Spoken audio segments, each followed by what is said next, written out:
Hello，你好，我係陳發齊師傅徒弟，我叫發瑤。咁今日會講下關於童身嘅。好，我想問下你入咗六壬門幾耐呢？我大概入咗六壬門1年半左右。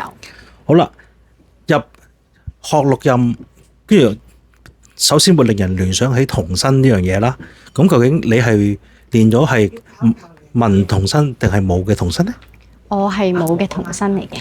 咁我想問下啦，如果冇童身，咁其實你請咗童身之後，你會有咩感覺喺個身體入邊呢？其實我算係比較好彩嘅，因為我一開頭係鬼上身入門嘅，咁所以可能因為我個門已經打開咗，所以我就比較容易請到童身。咁但係其實咧，請童身都係要好講同嗰位師公有冇緣分嘅。咁我自己咧好好彩咧，我一開頭請嘅時候係一啲文官嘅師公，而家咧就係請緊一啲武官嘅師公啦。咁其實文官同武官嘅師公有啲咩分別咧？其實文官咧主要咧就係問事方面多嘅，例如可能問米啦，或者可能會一啲善信上嚟，佢想了解自己一啲嘅姻緣啊，或者事業，佢會問事方面嘅。但係武官嗰方面咧，就係針對啲可能邪嘢、陰嘢、驅鬼比較多嘅。咁如果響請咗童身嘅時間，師公嚟咗啦，咁其實你可唔可以同師公而溝通到嘅呢？